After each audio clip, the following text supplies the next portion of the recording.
Hi everyone. Are you a mom that has an adult child living at home, or maybe you're considering letting someone move back home?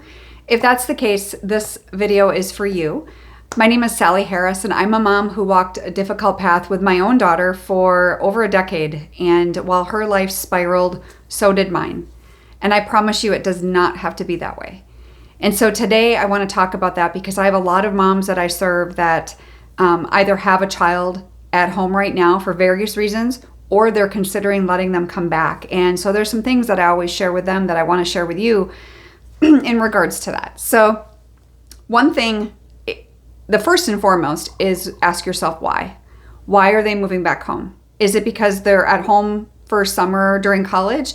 Is it because they lost their job? Are they getting a divorce? You know, those are pretty common reasons. Now, if they're homeless and they're not working and they refuse to get a job and all of that, then in my opinion, you're setting yourself up for failure. Not because you don't love your child, but you can't help someone who's not willing to help themselves. So if they are at home, one of the biggest thing is to understand the motivation, right? Why are they coming home?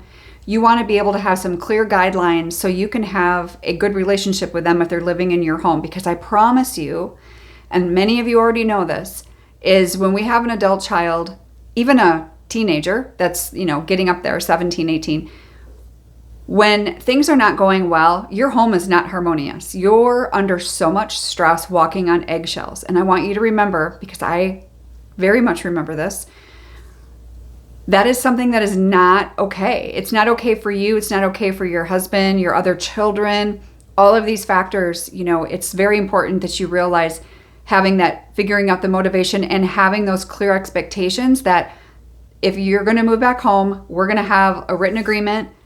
And the thing is when you have a written agreement, those are expectations, right? So what happens when they don't abide by the expectations? What do you do, right? So that is definitely something we're going to talk about in a second. But having those clear expectations, one of the biggest things that I see moms do when it comes to like enabling, and they forget that your adult children are at home. They need to be at home for a purpose. It's a season. It's a short season of, okay, I'm struggling right now for whatever reason. Like I said, I'm getting a divorce. I lost my job. Something happened. And you're there to help them out in the meantime. That's amazing that you can do that. But when we're talking about kids who are not willing to, work their job, go to school, do the things so that they're functioning in life, then that is just enabling them by bringing them back home. Because then you're setting yourself up for failure, and you're actually setting them up for failure too, in a sense, just because they don't see the value of a good hard day's work. If mom and dad are providing everything, all their needs are met, and they're not having to work, and maybe there's drugs involved, maybe there's not, maybe there's mental illness involved, maybe there's not. Every family is different. But one of the things is fostering their independence. Just make sure that if they're at home, you want to make sure that you're trying to set them up for success, because at the end of the day, you want to increase, they need to have responsibility. Some of your kids you may not be asking them to pay rent or participate in the household chores or anything like that. You want to encourage all of that. And one thing about the whole rent, I get a lot of people asking me, should I charge my adult child rent? Absolutely. Now, whether you want to hold on to that money and give that to them when they move out, but it's basically the whole purpose of it. It's not because even if you don't need the money, it's not about that. It's about responsibility and knowing that these are sure ways that that they're saving money, and it's helping them in the process. Maybe they struggle with that, helping them with budgeting, helping them with those kinds of things. And if your relationship is a little tumultuous, then find somebody else on the outside that can help them learn budgeting and learn all these things that maybe they're lacking. So, all right. So as far as encouraging self-sufficiency, that was the other thing. I want to encourage you to make sure that you are doing that, because they need essential life skills. Whether, we talked about budgeting. What about cooking? What about doing laundry? What about all of these things? I talk to a lot of moms who have never stopped doing these things for their children. Now, they're not 10 anymore, right? They're grown adults, but yet you're still out there doing all this stuff for them that they could be doing for themselves.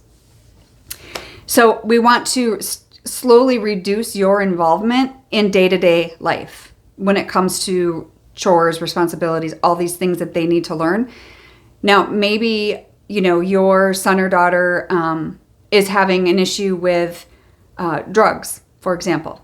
Well, my best recommendation, as I'm not a therapist, but my best recommendation is to offer them rehab or counseling or something to help them with that. If they choose to not go that route, the door is open for that invitation. In the perfect world, right? I would keep that door open for them, but you are not going to participate in their drug habit, right? You're not going to pay their bills so that they can spend their money on drugs.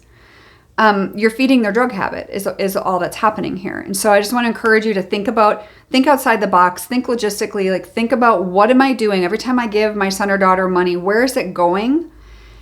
And what am I supporting? And I know so many of you are doing that and you don't mean to, that's not your goal. You're trying to keep your son or daughter happy, and it's not your job. It's not your job to keep them happy. And so I just want to encourage you in all of that. But as far as just quickly want to go back to the expectations and what does that look like with consequences? You need to take into consideration all the factors, why they're home, what's going on, what is troubling you, what are your triggers, all of these things.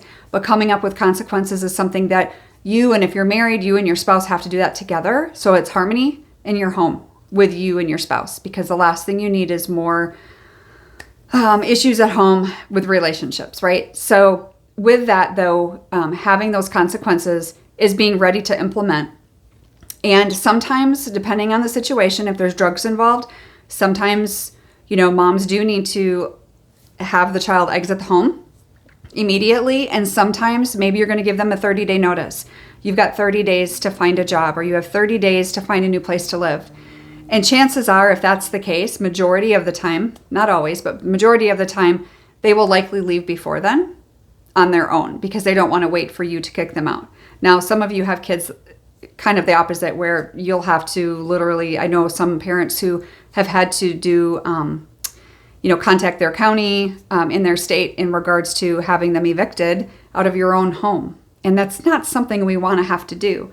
So our goal here is to make sure that we're setting them up for success and not failure, but they have to be a participant in that.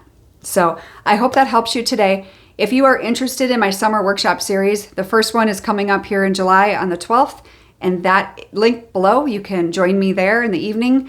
And the other two workshops are also listed below. So I hope to see you there. Take care.